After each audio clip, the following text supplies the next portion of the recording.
awali, ladies and gentlemen, on behalf of the National Executive Committee of our party, KANU, it is my great pleasure to welcome you all to this historic meeting of our National Delegates Conference.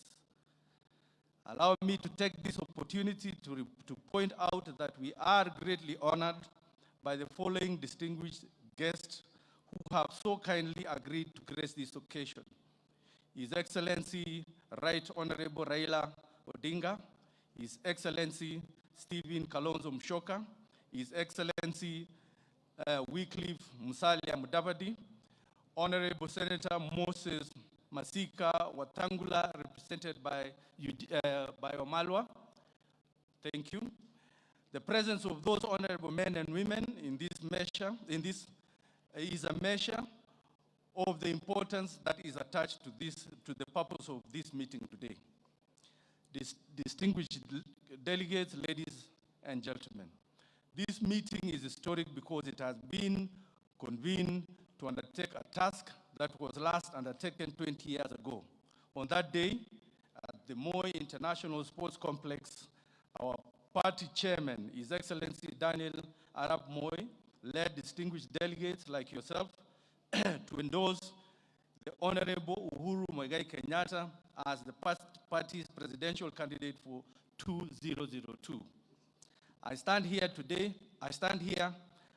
before you today, honored by your presence, proud of the extraordinary progress we have made over the past 60 years of our existence as a party, and brimming with confidence in the bright future that we in KANU promise to build for our beloved country, Kenya. Esteemed delegates, ladies and gentlemen, on an occasion like this, we must look back in history to find the inspiration and purpose to propel our country into the kind of future that we as KANU promise to forge for the people of this country. Since institutional memory of any political party is vested with office of the Secretary General, allow me as your Secretary General to brief but to concisely take you back in history so that we may have a good understanding of why the subject matter of our meeting here today is historic. Kenya has had tremendous progress since independence, and we in KANU can proudly and confidently take credit for most of that progress. At independence in December 1963, Kenya received a constitution that was the result of a negotiated process involving various interest groups. On the 14th of May 1960, the Kenya African National Union, our party, was formed after a merger between Kenya African Union, KAU, and Kenya Independence Movement. As KANU was being formed, another political party the Kenya African Democratic Union, KADU, was formed as a counterbalance to KANU. I'm sure you've heard that a while ago. The first competitive elections in Kenya was held in February 1961, where KANU won 19 seats against that of KADU 11. Despite the win, KANU declined to form a government, demanding the release of Jomo Kenyatta, who had been in custody since October 1952. In the elections of May 1963, KANU won 73 seats against KADU 31. Jomo Kenyatta became the first president of Kenya under KANU, and on June 1st, 1963, Kenya achieved internal self-rule. On 12 December 1963, Kenya attained full independence, and 1 year later, on December 12, 1964, the country became a republic. In the same December of 1964, KADU leaders led by Ronald Ngala, Masinde Muliro, were persuaded and crossed over to KANU. The Akamba People's Union, like many other political parties, were also persuaded and crossed over to KANU, making KANU a de facto one-party state, even though the Constitution had provisions for a multi-party system. At independence, Kenya lacked the necessary capital and qualified manpower to undertake major development projects that were necessary for the young nation. The KANU government was faced with the difficult task of devising ways and means of bringing about rapid social and economic development necessary to solve the three major problems facing the nation, namely poverty, disease, and illiteracy. Biased economic policies of the colonial government had created the problem of uneven development. Some parts of the country were far ahead of others in terms of the development and provisions of essential services. The KANU government started off in 1963 by establishing Ministry of Lands and Settlement as a way of ensuring that the most effective use of land as a key factor of production. Apart from the Ministry of Lands and Settlement, the KANU government also created the Ministry of Cooperative Development to facilitate the growth of cooperatives as a way of taking development to the grassroots. To ensure capital flow to the grassroots, the Cooperative Bank was established in 1968, and all registered societies were encouraged to become members through buying shares and provision of loan facilities. The KANU government established the Agricultural Finance Corporation, Central Bank of Kenya, the Commercial Bank of Kenya, amongst others. In the education sector, there were 658 primary schools in 1968. By 1986, the KANU government had expanded them to 13,392. In 1963, there were 151 secondary schools, but in 1986, the KANU government left power in 2003. There were more than a dozen republic universities. Since 1963, the KANU government expanded health services by training many health personnel. A hospital was built in every district headquarters. To consolidate its economic agenda for the long term, the KANU government published one of the most and often cited economic blueprints entitled Seasonal Paper number 10 of 1965. Ladies and gentlemen, allow me to quote the introductory remarks of the session paper number 10 by President Jomo Kenyatta. The government has been deciding the measures that will ensure rapid economic development and social progress for all our citizens. In this regard, the government is guided in its approach to develop matters by the declarations contained in the KANU manifesto, in which we decided that our country would develop on the basis of the concept and philosophy of democratic African socialism. The government has produced a sessional paper which discusses in detail both theory of the democratic socialism and the practical application to planning Kenya. When all is said and done, we must settle down to job of building the nation Kenya. To do this, we need political stability and an environment of confidence and faith at home. We cannot establish this if we continue debates on theories and doubts about the aims of our society. Let this paper be used from now as a unifying voice of our people, and let us all settle down to build our nation. End of quote. Ladies and gentlemen, despite the passage of time, with the many economic models proposed from time to time, sessional paper number 10 remains the most comprehensive and the most forward-looking economic blueprint that Kenya has ever had. I can say this without fear of contradiction that I have not come across any economic blueprint that is superior to sessional paper number 10. Today, we hear a lot of political noise about various economic models promised to Kenyans ahead of 2022 elections. However, a careful review of the economic models that are being thrown around reveals that there is nothing new that they are offering that sessional paper number 10 does not offer.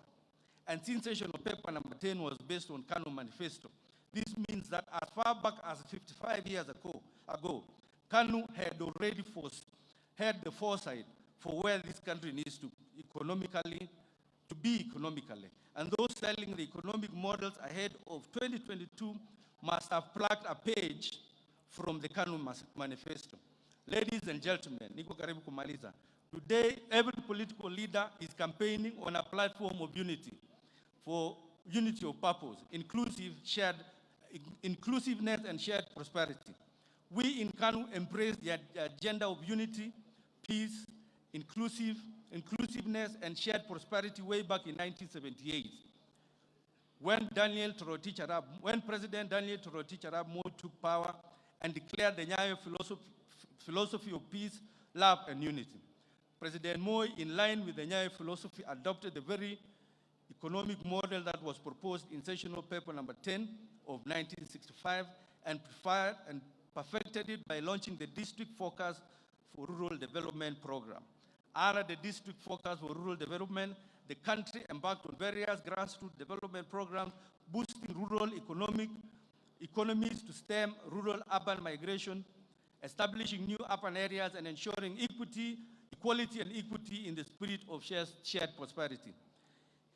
It is important to point out that the concept of Constituency Development Fund, CDF, devolution under the county governments as we practice them today was inspired and derived from the District Focus for Rural Development, which was established and championed by President Moi.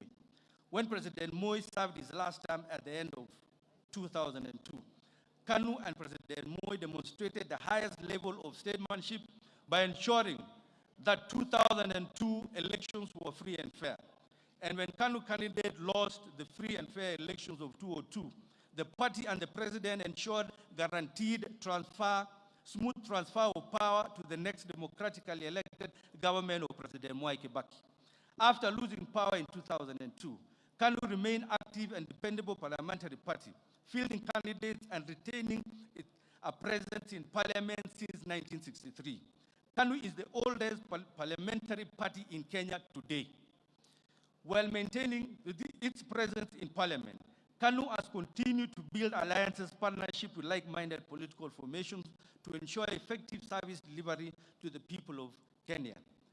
KANU supported and worked with the government of President Kibaki and President Uhuru Kenyatta. Months before 2002 elections, KANU once again displayed its rich mantra of partnership, accommodation, collaboration when it merged with the then opposition National Democratic Party NDP of Raila Odinga. Ladies and gentlemen, a party that has the experience, the credentials of KANU cannot be taken for granted by any measure of imagination. KANU is the party of independence, the party that published session of paper number 5, the party that established, operationalized the most expansive, aggressive, dependable grassroots development agenda through the District Focus for Rural Development. It's the party that implemented the most aggressive, the most extensive expansion of education opportunities. It's the party that empowered the girl child. It is the party that repealed Section 2A to promote multi-party democracy. And above all, it is the party that handed over graceful power gracefully and most peacefully. KANU has come here today to announce and declare 20 years of half-time is over. KANU is here to reclaim its position at the top echelons of the country's leadership. This is KANU Sasa, the KANU of independence, the KANU of sessional paper number 5, the KANU of peace, love, and unity. KANU ya chenga inji. KANU is back! KANU imerudi ama bado? KANU imerudi ama bado? Ndio mimi naambia nyinyi, nikishasoma hiyo ya kiofficial, nasema ya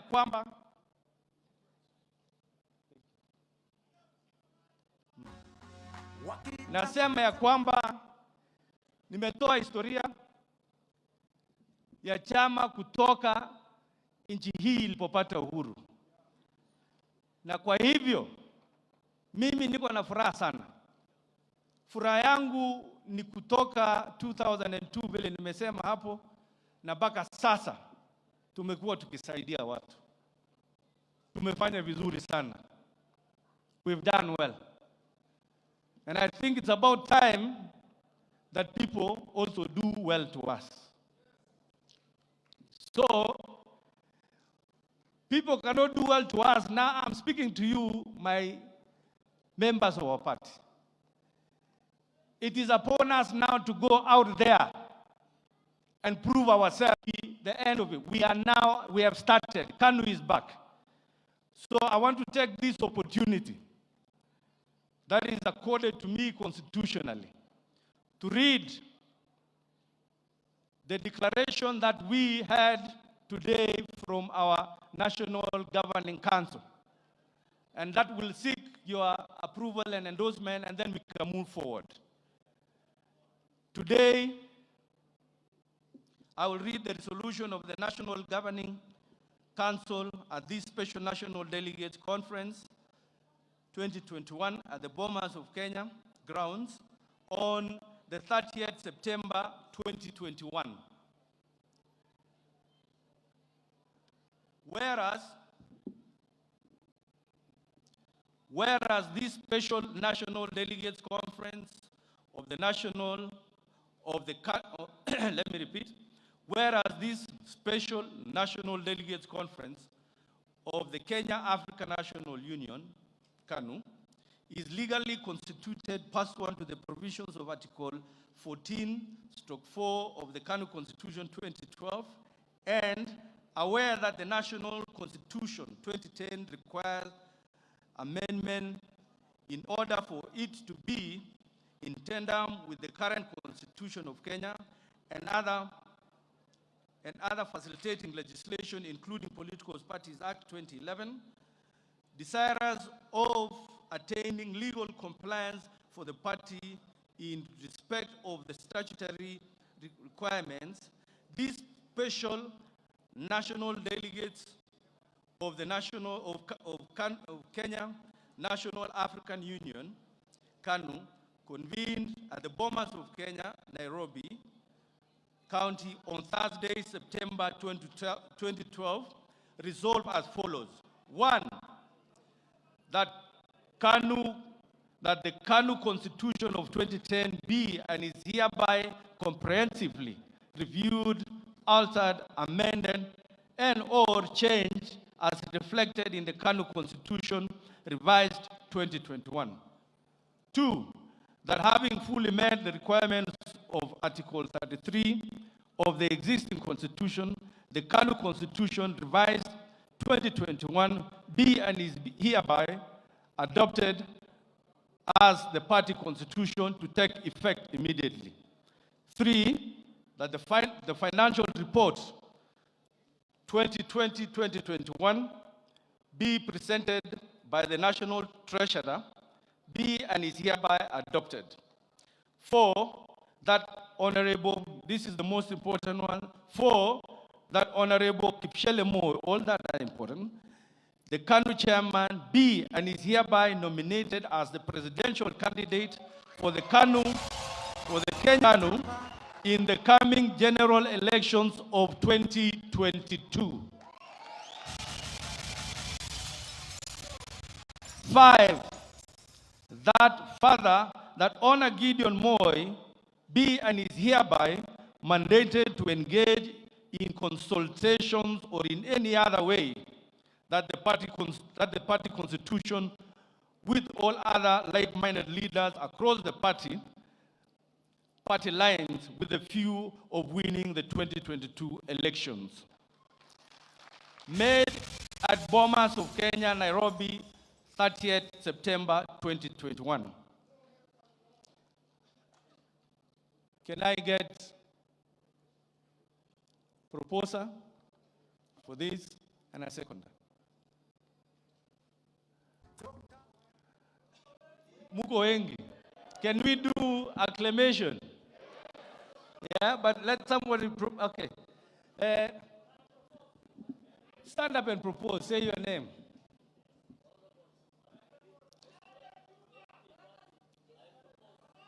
Kuja hapa. And then a lady, please.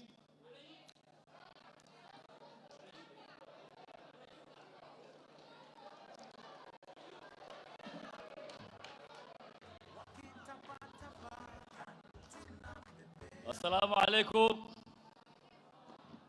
My name is Honorable Abdikarim Osman MP Fafi, Garissa County. I propose Honorable Gideon Moi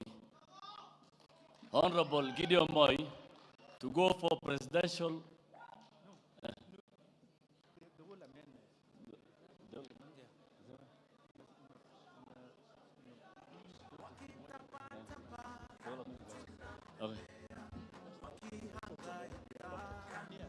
Okay, thank you. And I propose the NDP, the National Delegate Congress of KANU, to be a conference to be adopted today here.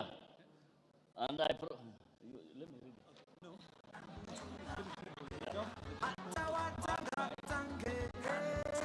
Okay, we adopt the proposal passed by National Delegates Conference. That's it. Thank you.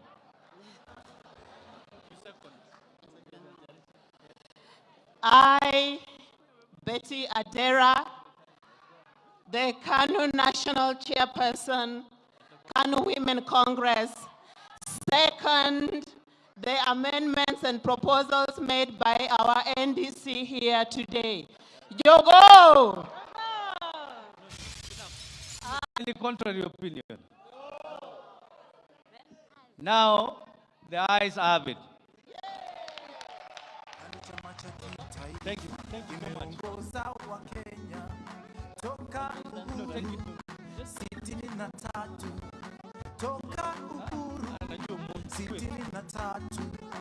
Amani, umoja na upendo, KANU philosophy yaunganisha Kenya, Wakenya wote, kabila zote na dini zote, akina mama na vijana, hata wazee na watoto, Kenya nzima, oh tuko ndani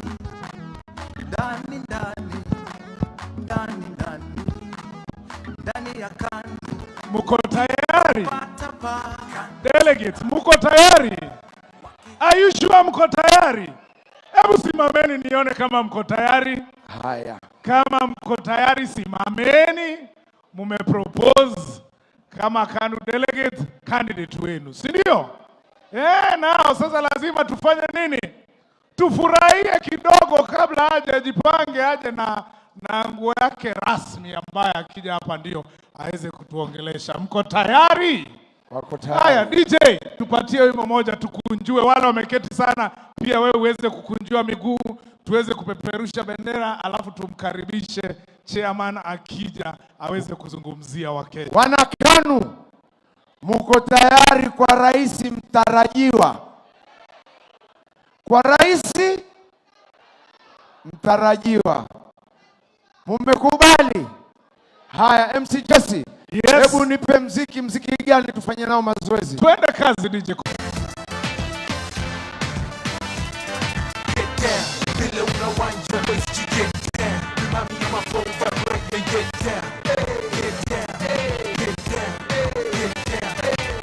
DJ, hebu shikilia.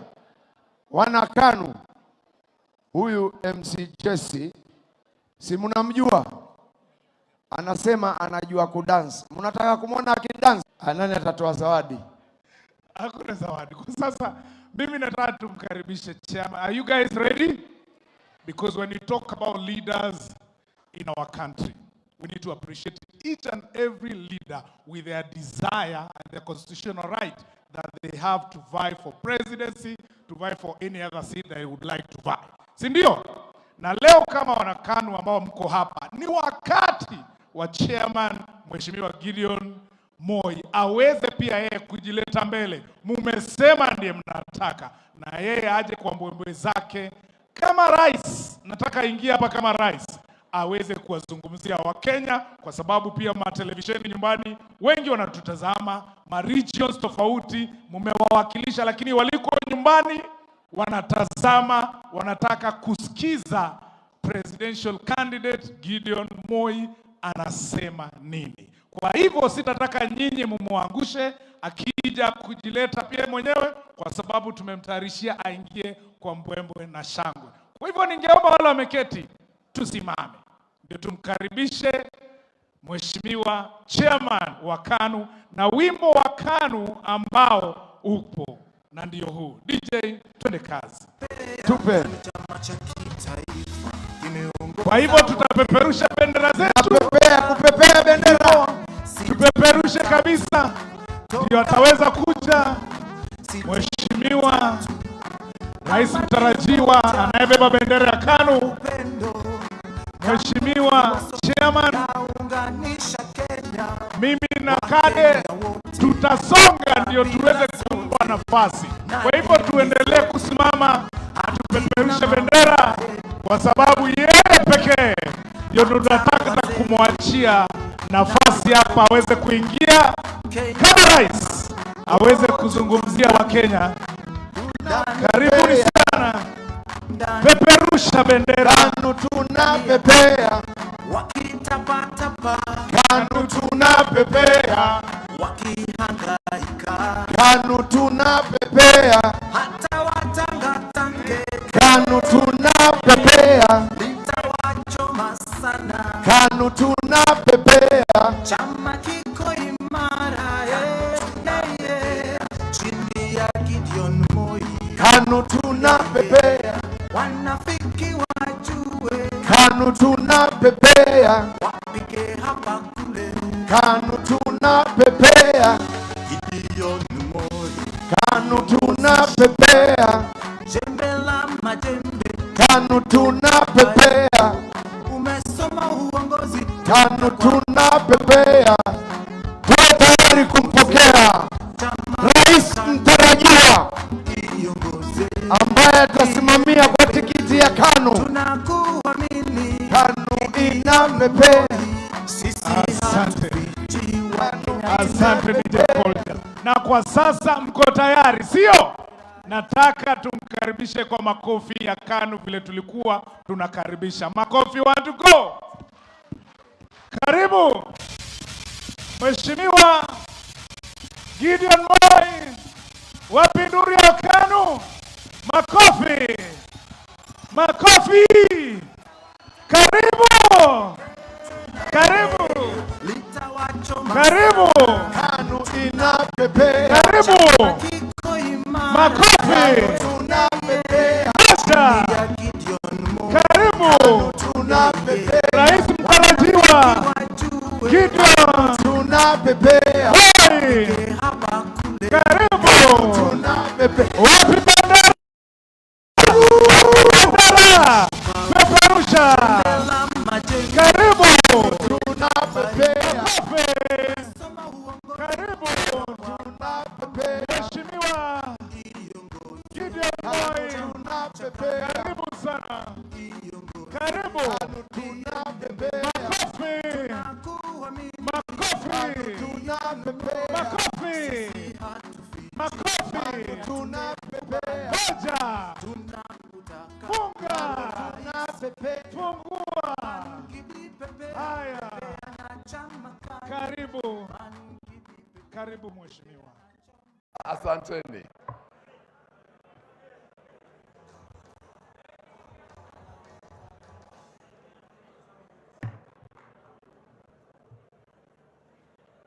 Asanteni. Please ketini.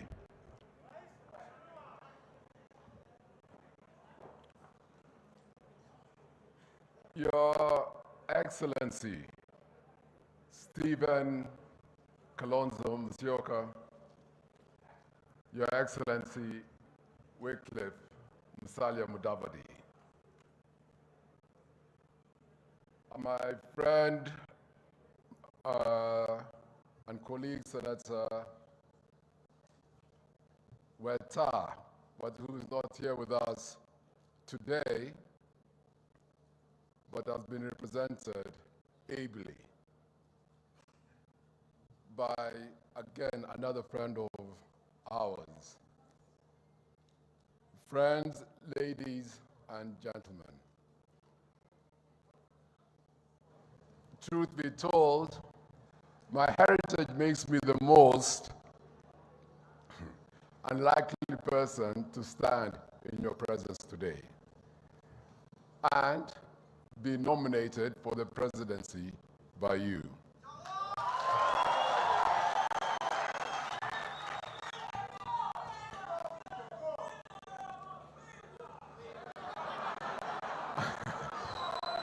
But then I've had the opportunity to serve this nation in legislative capacities throughout my period of service. I've had my fair share of successes and failures.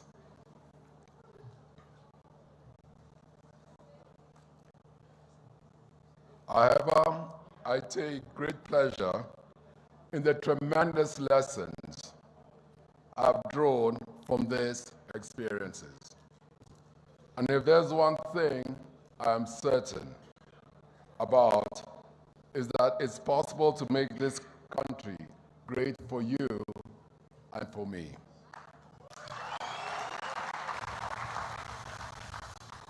And so today, I've heard your voices. I've listened to you.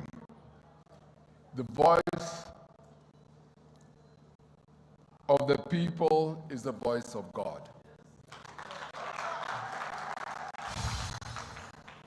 And I'm obliged to heed your call to serve, as it is the only patriotic thing to do.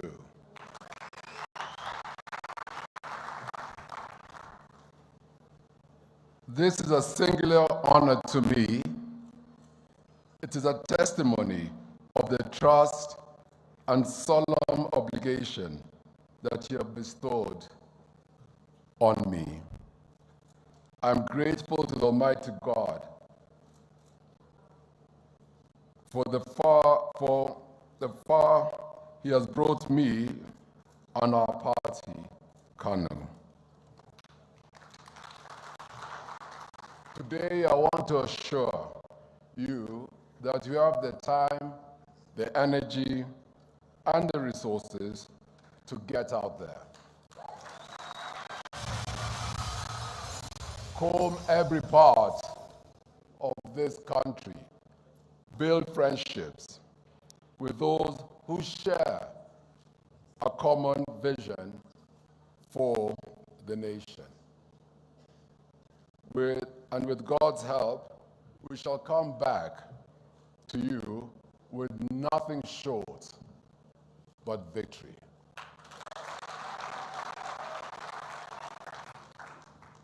To my good friends and party leaders, Honorable Kalonzo, Honorable Mudavadi, Honorable Weta, and indeed, Honorable Raila Odinga. Asante for joining us today. Asante sana. As KANU, we value your partnership and moral support. Thank you. Ladies and gentlemen, we are approaching a crucial phase in our party with solid credentials, firmly rooted in a set of African social values of peace, love, and unity. And above all, equality. KANU has withstood the test of times. We have seen parties come and go, but we remain knowing that our exploits speak for themselves. As we look at the pivotal moments in Kenya's history, KANU towers above Kenya with 38 years of peace and stability. KANU was a party that ensured two peaceful transitions, even respecting the will of the people when it was our time to bow out. KANU has been a leadership incubation center, with every president of this republic being its member at some stage. My dear friends, Musalia Mudavadi, Kalonzo Musyoka, Raila Odinga, Weta, you've all been members of our party.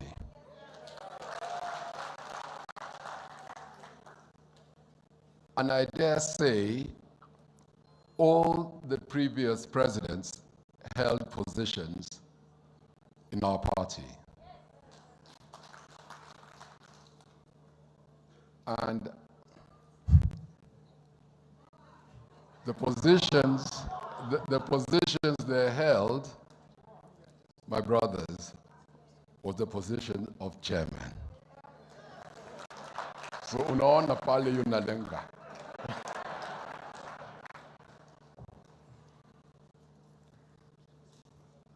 But let's face it, we have had some low moments for us as a party. Yet in our 60-year history, our commitment to and love for Kenya has never been in dispute. And in those divided times, KANU can truly claim to be a national party. Ladies and gentlemen, if history has taught us anything as a people, is that we can never edit, revise, or erase our past.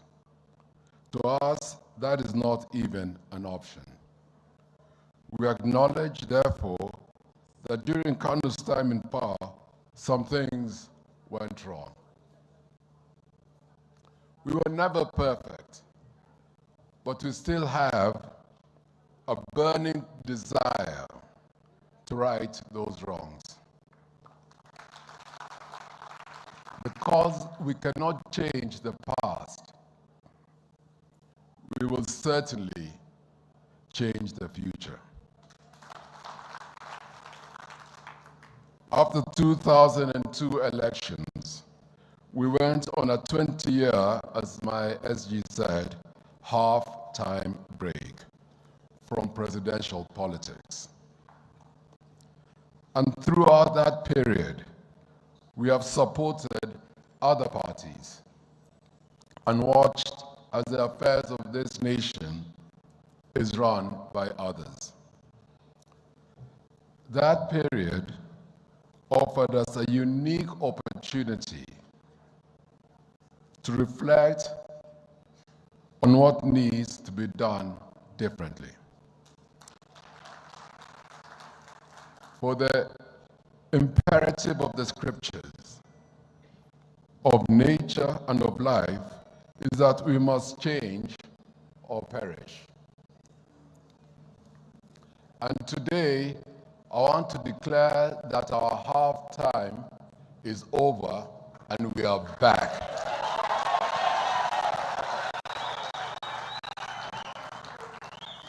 The game to do is different. Lazima for ikue different. Ama niaje? Volume iko sawa? Ama niongeze?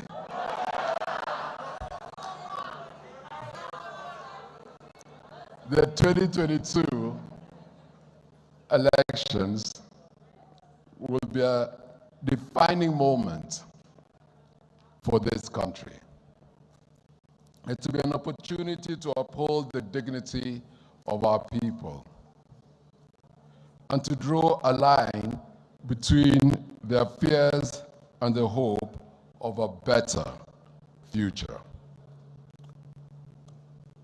It is either we let our country slide into the hands of destructive forces or secure this nation with a progressive and visionary leadership.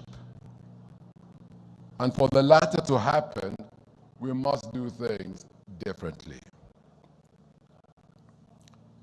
This time is here today.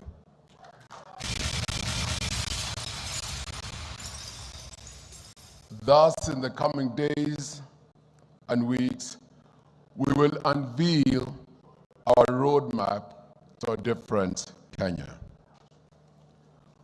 When I will formally launch my presidential candidature as a platform for rapid and inclusive development. We will demonstrate how we will do things radically different for the poor and marginalized, for the pastoralist. We will demonstrate how we'll do things radically different in our fight against corruption. We will demonstrate how we'll do things radically different for farmers, business owners, and in healthcare. And how we will do things radically different in serving you, the people.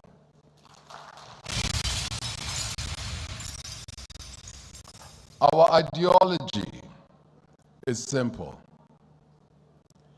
You should have control over your life and your livelihood with minimal interference from government. Our obligation is to look after the poor and marginalized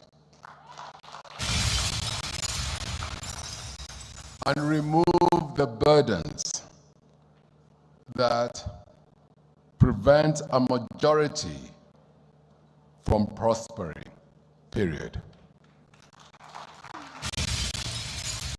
Ladies and gentlemen, the reality today is that our people have lost jobs, their livelihoods, and even the ability to provide for themselves and their families. If Otieno in Kondele shuts down his business because of punitive taxes, it should concern all of us. If Wanjiru in Mukurweni cannot feed her family, it should concern all of us. If Wafula in Matisi has to walk for kilometers to seek healthcare service, it should be concern for all of us. If Arab Tandui in Moiben has to sell his maize at a throwaway price, it should concern all of us. If Halima in Hola cannot pay school fees for her child, it should concern all of us.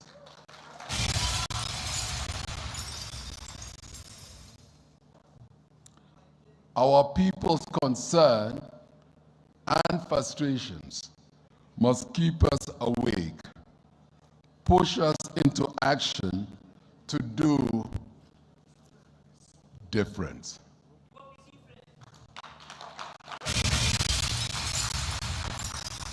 That is why the party has now emerged from the break. It has emerged from the break rejuvenated.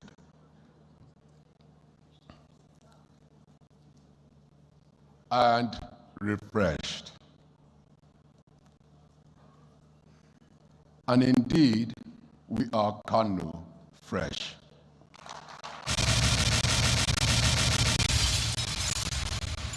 And with the renewal comes even a greater resolve. A resolve to decisively deal with the issues bedeviling our country, top amongst them, corruption. We have all sang about corruption and how it must come to an end. We know there are laws dealing with corruption, but we also know they're not yielding much. For sure, corruption has deprived our citizens of the right to quality and affordable health care. Corruption has denied our women and girls justice, and they continue to grapple with domestic violence, sexual harassment, and rape. Corruption is robbing us of opportunities to be great, killing our dreams and destroying our country. If things do not change, there will be nothing left to change.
Kabla So, umeona tuko na wageni mashuhuri ambao wamefika hapa leo. Hata hao wangependa wanene machache, si ndio? Tuanze na Mheshimiwa Jirongo ambaye najua alikuwa KANU ndani kabisa. Karibu Mheshimiwa.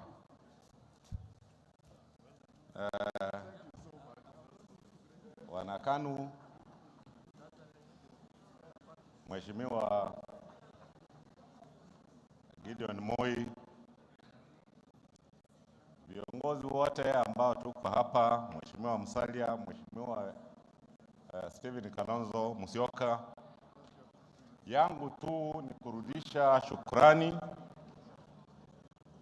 kwa wana KANU kwa uteuzi ambao mmefanya siku ya leo,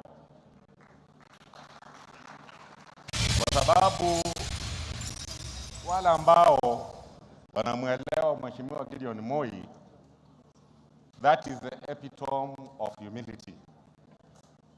Mkikutana na Moi, Gideon, huwezi kujua huyu alikuwa ni mtoto wa rais mstaafu. Yeye ni mwana Kenya halisi. Nyinyi kama wana KANU, pengine hamjaelewa lile mmefanya leo. You have now held our country together.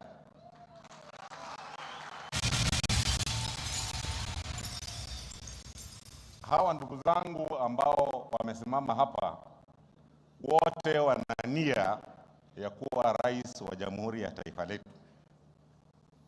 But the only person who will hold this team together, the only person who will make this team work, and if we are thinking of having a country in 2022, is none other than Gideon Moi. Najua gari iko na vitu mingi. Tuko na steering ya driver na iko engine. Hata uwe kwa steering na engine inapiga makelele au engine ni mbovu, hakuna mahali unaenda. This country squarely is in our hands. Na nyinyi wana KANU muko mbele kuhakikisha we have a country in 2022. Keeping Kenya together must be and should be the prayer of every Kenyan. Na yule mtu ambaye ana dawa ya kushika na kuweka hii Kenya pamoja ni Mheshimiwa Gideon Moi. Wengi hawataelewa yale ninasema, lakini yeye anaelewa kabisa na mwambia nini. He will either hold this country together or we will not have a country next year. Whatever position, today we have said go for the presidency. But whatever position you decide to take will decide, do we have Kenya or don't we have Kenya? Gideon, it is all in your hands.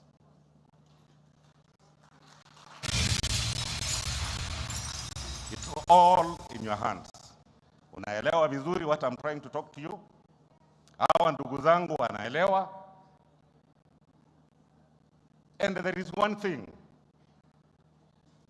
Ukitembea huko nje, you might not appreciate having a place to go and put your head at the end of the day.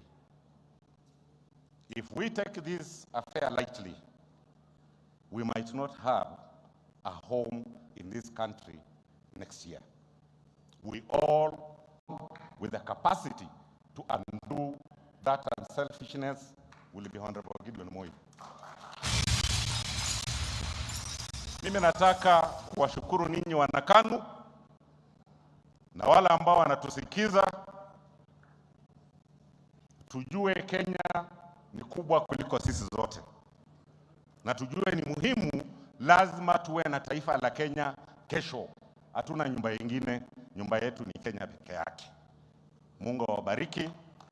Narudisha shukrani kwenu kwa sababu mmefanya jambo la muhimu sana siku ya leo. Congratulations, Mheshimiwa Gideon Moi.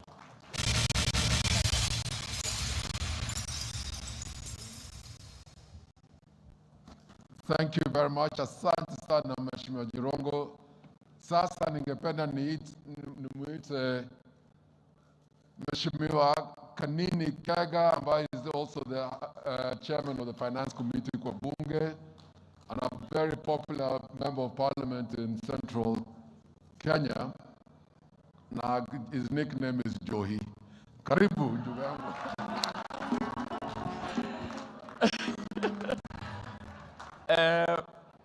Kwa niaba yangu binafsi, kwa niaba ya chama chetu cha Jubilee na kwa niaba ya kiongozi wetu wa chama chetu cha Jubilee, nataka kukupa kongole na heko kwa kuteuliwa na delegates wote wa KANU kuwa utawania kiti cha urais wa jamhuri hii yetu ya Kenya. You got what it takes to be the next president of the Republic of Kenya, and not just the president, but also the commander-in-chief of all the defense forces.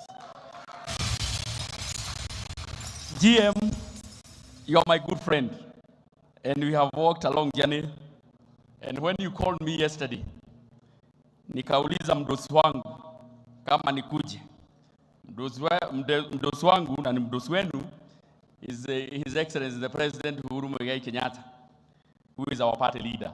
So he gave me the full blessings to come here. Kwa hivyo tuko hapa tukiwa wanachama wa Jubilee, tukiwa tumepatiwa ruhusa na Mheshimiwa Uhuru Muigai Kenyatta.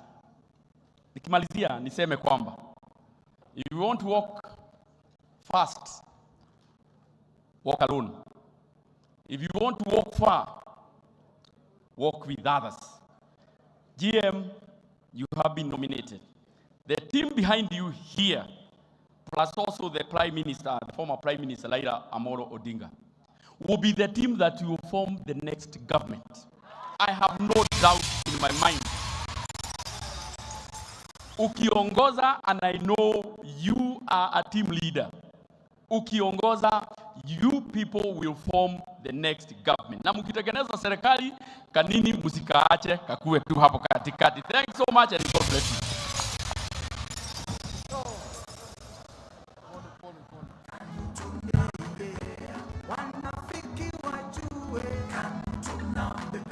Sasa ningependa nimuite His Excellency Musalia Mudavadi.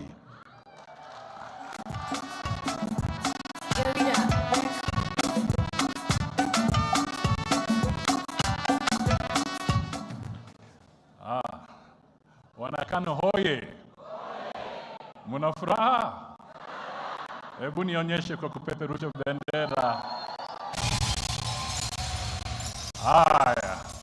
Asante sana. Mwanzo nataka nichukue fursa hii kumpongeza Mheshimiwa Senator Gideon Moi kwa kuteuliwa na wanachama wa KANU kutoka taifa nzima kama mbeba bendera ya cheo cha urais katika taifa la Kenya. Ninyi mumedhibitisha kwamba mko na imani naye, mna imani na uongozi wake, na mnataka hiyo nafasi ama hiyo tajriba ambayo iko nayo itoke mbele, ihudumie Wakenya wote. Tunasema pongezi.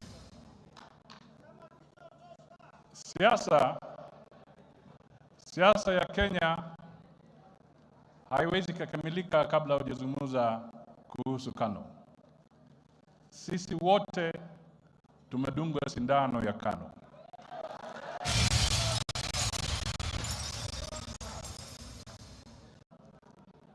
Lakini sasa ni wakati wa kuangalia mbele.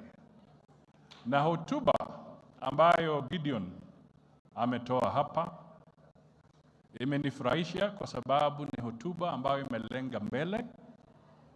Imezungumza kuhusu shida za Wakenya. Imezungumza juu ya kupigana na ufisadi. Imezungumza juu ya elimu. Imezungumza juu ya maisha ambayo ni haba sana kwa Wakenya kwa wakati huu. Na mimi nasimama naye tukisema kwamba tuko tayari kushikana mikono kwa mkono, tutembee bega kwa bega kama Wakenya na tuweke Wakenya mbele ili Kenya iwe kwanza na sisi tufate. Kwa hivyo tutazidi kuongea, tutazidi kujadiliana, tutazidi kushauriana. Kwa sababu mimi kwa niaba ya ANC hatuna lengo lingine. Tuna lengo la kusema tunataka Kenya inawiri. Tunataka uchumi bora kwa Wakenya. Tunataka Wakenya wapate ajira. Tunataka Wakenya wawe na uwezo wa kuweka pesa mfukoni. Jamii kulisha jamii yao. Wakulima kupata mazao yao na pesa ya kutosha na kadhalika. Kwa hivyo msimamo wa KANU vile umeelezwa na Gideon ndio msimamo sisi tunataka tufate na tuunganishe Kenya.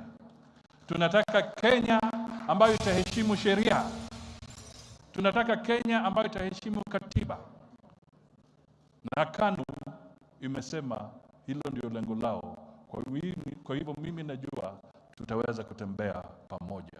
Mungu awabariki na heko kwa chama cha KANU na heko kwa Gideon. Mungu awabariki. Asante sana.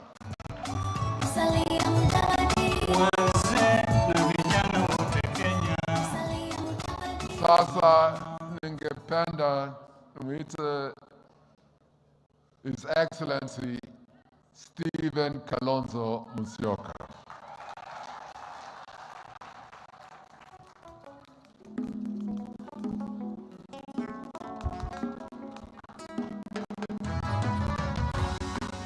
Wakitapatapa KANU tunabebea, wakihangaika KANU tunabebea, hata watangatange KANU tunabebea, litawachoma. Wow.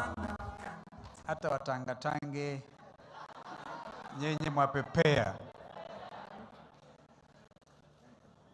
God is good and all the time.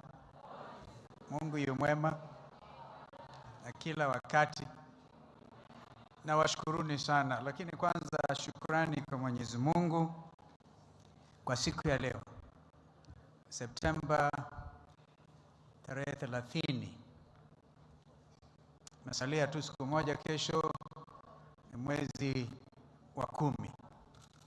Uchaguzi ujao, Mungu akipenda, tulisikia wazi tarehe 8 ama tarehe 9 mwezi Agosti mwaka ujao. Kwa hivyo safari imeanza. Na nyinyi wana KANU umeanza kwa kasi kweli.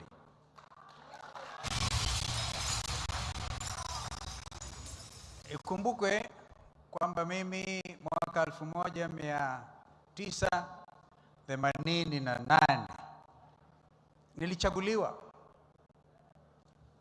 kama katibu mtendaji wa chama cha KANU.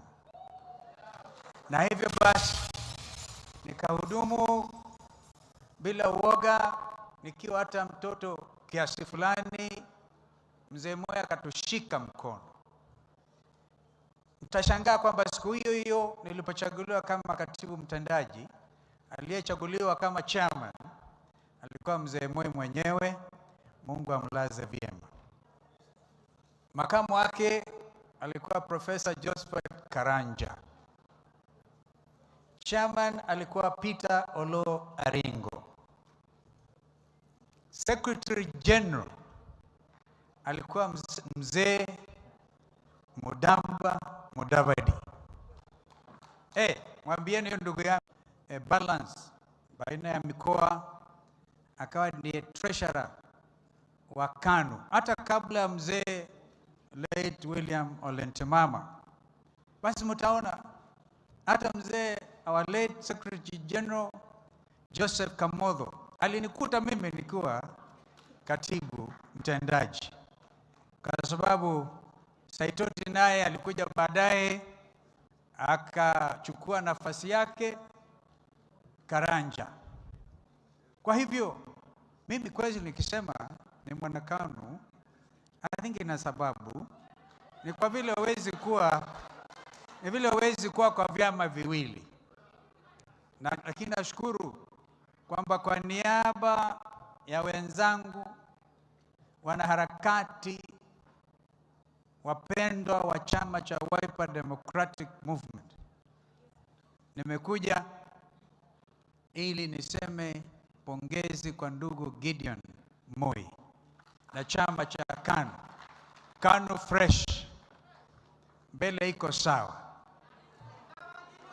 Rafiki yangu Bafadhil alizungumza hapa kama katibu mtendaji, na mimi nakumbuka katika that delegates conference ambapo nilimpa nafasi akazungumza.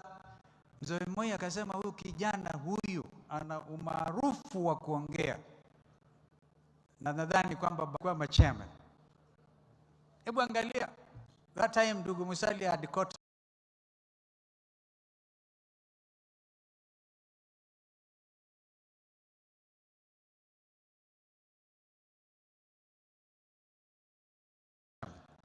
ndugu Uhuru.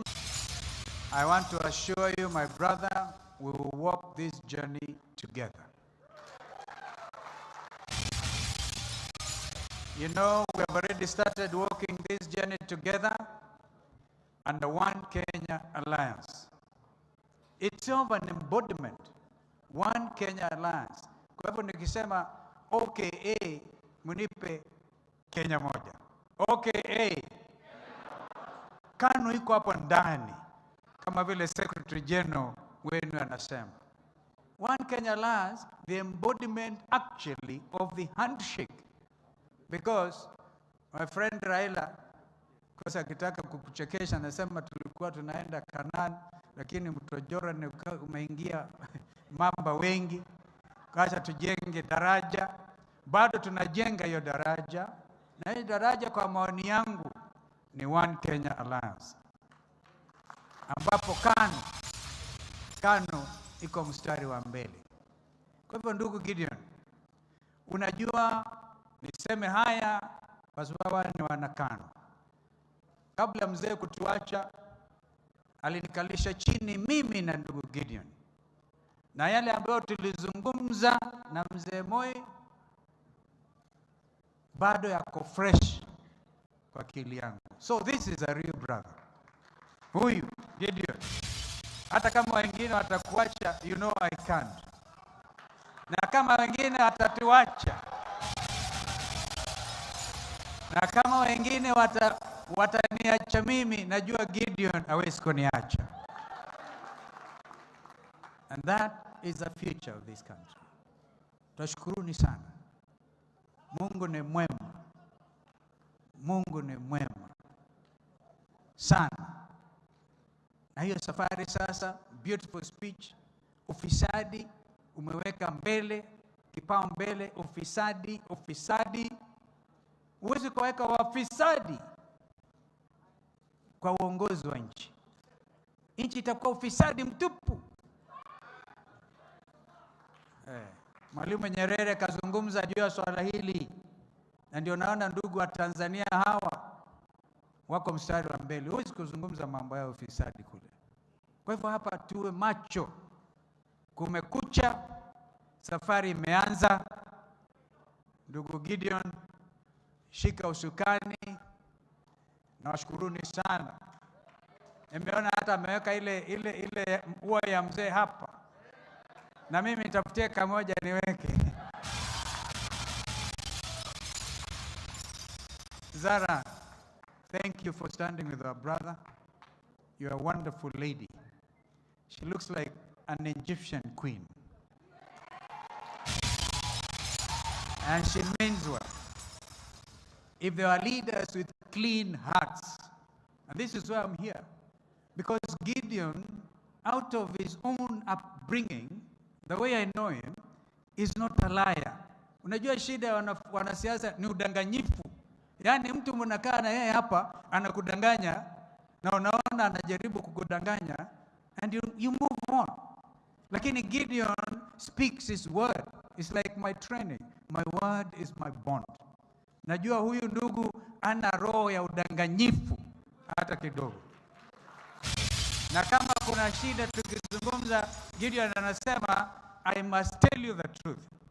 Katika hii safari tayari tumekuwa tukizungumza. Anaambia Steve, I must tell you the truth. Kwa hivyo lazima sasa tuangalie viongozi ambao hawezi kudanganyana wao kwa wao. Na hapa katika udanganyifu ni mambo ya ajabu katika historia ya Kenya. Zote tutaelewa. So I am ready and able and willing to walk this journey with my brother Gideon, with KANU, and I can see after 2022 a possible merger of all of us. Pengine tuunde tena now our independence party as the vehicle to the future. But for now, I'm the leader of Wiper Democratic Movement. Na mimi mnaniambie pengine nipatiwe kuteuliwa. Kiteuliwa fanya kazi pamoja. Kwani twajuana. Waswahili wajuana na nini? Asanteni. May God lead you on this journey.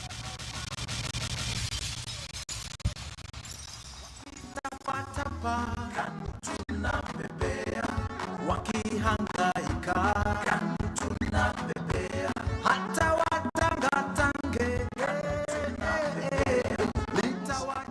So now, ladies and gentlemen, the principals together with the presidential candidate, His Excellency Gideon Moi. Before you leave, we have to celebrate the nomination. We have to celebrate that you have accepted the nomination. So, energy event to toa hii podium so that we celebrate together.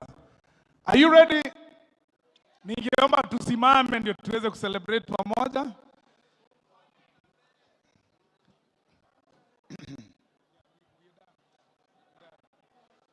Just to celebrate very fast.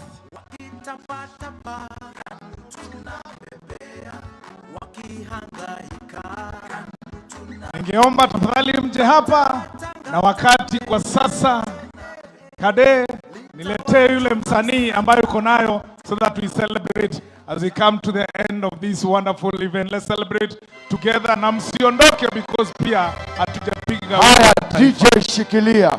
Wana KANU, are you ready for Rafto? Bwana asifiwe. Are you ready? Shikilia DJ, shikilia. Bwana Yesu asifiwe. Angalia jirani yako muambie KANU fresh. Form ni different. Are you ready today? Weka kofia ya KANU nyekundu nione juu hapa kila moja. Wapi bendera ya KANU? Mpaka niseme Honorable Bwana Gideon Moi, congratulations. We are happy. Congratulations, sir.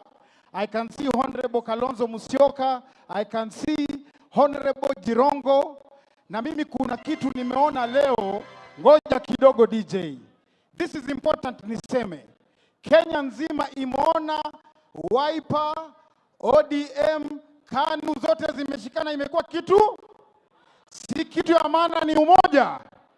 Na mimi nikasema DJ ninamaliza tu sasa hivi. Mpaka pia nimshukuru Honorable Musalia Mudavadi. Let me tell you, thank you kwa kunishikilia. Wengine hawajui, wakati nilipokuwa mchanga, Honorable Musalia alinishikilia. I wish First Lady was here. The first air ticket nikienda America, alinilipia. Wapi makofi ya mama? The other person I must say thank you to, anaitwa Kevin Mulei na Rita Okuthe. Honorable nilikuwa namwagia maji na akaniita akaniambia niimbe. Kwa hivyo nataka tushikane mikono kila mmoja. Are you ready? Sema oh! Sema oh! Wapi bendera ya KANU nione na kofia nyekundu kila mmoja. Twende. Siwasikii. Kila mtu imba. Tukisi tumalize. Tusameane tusha. Kila mtu twende. Haya, weka mikono juu tafadhali kila moja. Hii ni amani ama namna gani? KANU tuko. Everyone says tukisi tumalize. Kila mtu imba. Unaweka namna hii tunapeperusha. Lo bwana nada. Wakenya tutisema lo bwana nada. Sa bwana nada. Wakenya tutisema wakishangwa na vigelegele. My Kenya. Asanteni sana na Mungu awabariki. All right, let's all wait. All right, we're going to have a vote of thanks from Honorable Pogisio, and then we close from there. Please, let's hold on. Asanteni sana kila mtu. Mtarudi tena. Tunashukuru ile kazi ambayo amefanya. Tumekuwa na Simon Kamau, ANC Secretary General. Sasa ametoka mama wa maendeleo ya wanawake Rahab pia yuko hapa. Nasema asanteni, mwende nyumbani kwa amani. Ndugu yetu sasa is Gideon for president. Asanteni, Mungu awabariki. Yes. DJ prepare.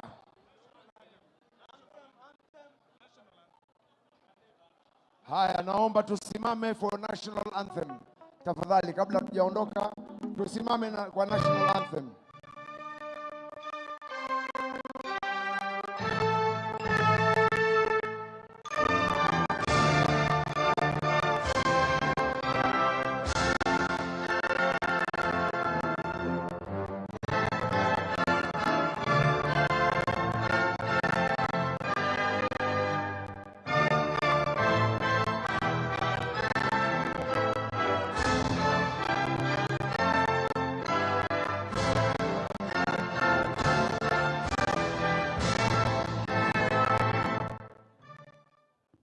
Asanteni sana kwa kuja. Mungu awabariki, muende nyumbani salama. Thank you so much kwa kila aliyefika. DJ pepea, KANU ya pepea.